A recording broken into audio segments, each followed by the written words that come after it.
I've come to the unsurprising conclusion that many voices are better than one. Even when you have an amazing idea, someone will always have a different view. That's a given, but it's also beautiful. Adding conflicting perspectives, lived experiences, and thoughts that you might never see yourself is what changes a project from linear and individualistic to nuanced and relevant. It's a lesson we've all heard before, but one worth giving importance. We've seen how single-minded ideas can pan out, like when a world leader ignores the advice of those around him and instead bans books, limits education, violates human rights, and tries to reshape the world around his own idea of an ideal society. Not pointing at anyone in specific though. Naturally, I'm going to be looking at this on a much smaller scale, starting with an ad campaign. Although I led this project individually, the only reason I knew what direction would work was by getting input from my target audience. I initially thought I'd make a low-quality satire campaign that teens would like because it was funny, but this treated my audience as mindless consumers, when in reality this generation is complex and diverse, partly because of our constant access to information. I learnt this through 3 short texts between me and my brother. So I reapproached the campaign with the understanding that my audience is complex and emotional beings who seek connection, comfort, and dopamine just like I do. I played on that when developing the 4 of Hearts campaign. This showed me how even a small amount of outside input can completely change my creative direction, and it did, twice. And the final product was still rushed and not my best, but seeing the reactions of my audience really proved it. But it was a considerable improvement. More importantly though, it proved that to make something effective, the audience can't be treated as passive, and their ideas need to be heard. Then came the news report, where we had to work in groups of 12.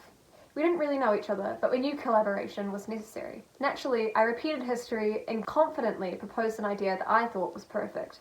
It wasn't. Putting my flawless idea into the minds of 12 different people made its flaws pretty obvious. Humbling.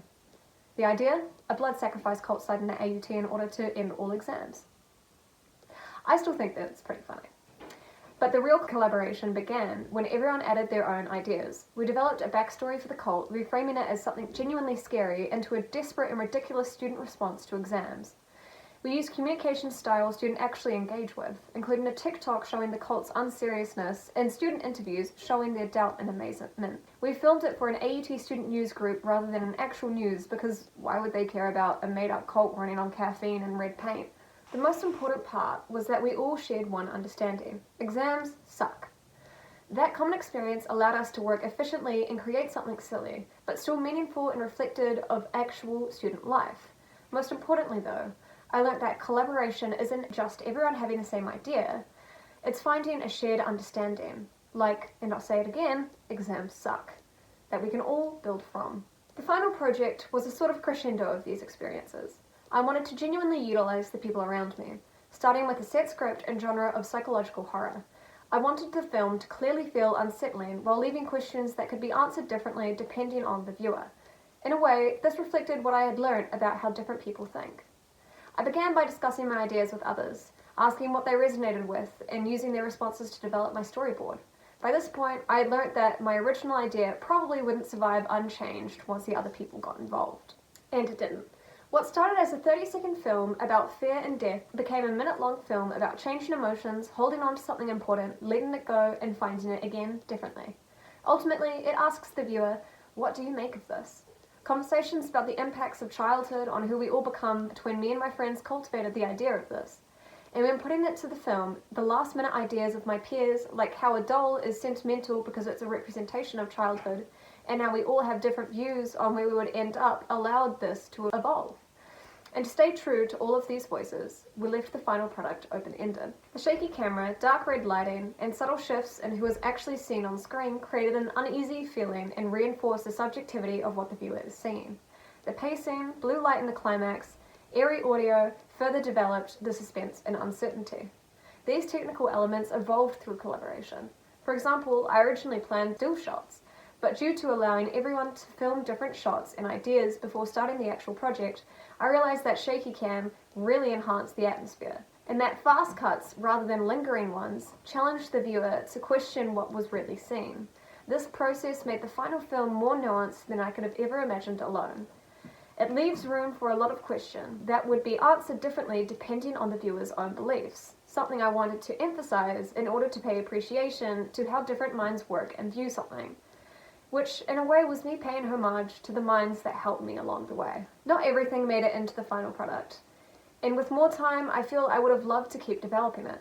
But I'm proud of its evolution because it represents the journey that I went on. I'm a more confident maker because of it. So here it is, my imperfect perfect end to this journey.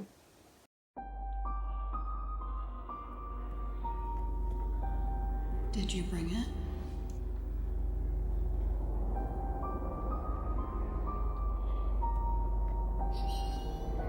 Did you bring it?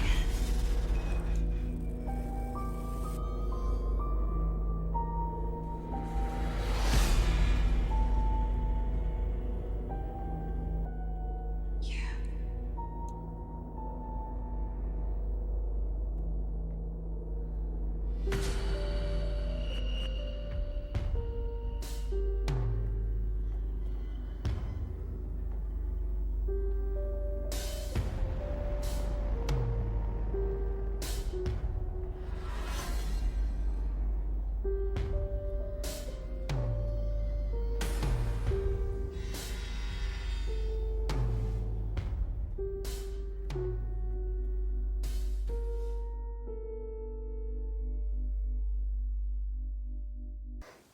The ad campaign made me realise my audience isn't passive. The news report allowed me to experience my ideas being challenged. And finally, designing my genre film to be fundamentally collaborative and reflective of how we all offer something different ended up adding together to challenge the way that I create. As a maker, this process proved the importance of collaboration. And I know going forward, when I do get the chance to make more complex projects, the simple lesson that we've all heard will be playing in the back of my mind. Many voices are better than one.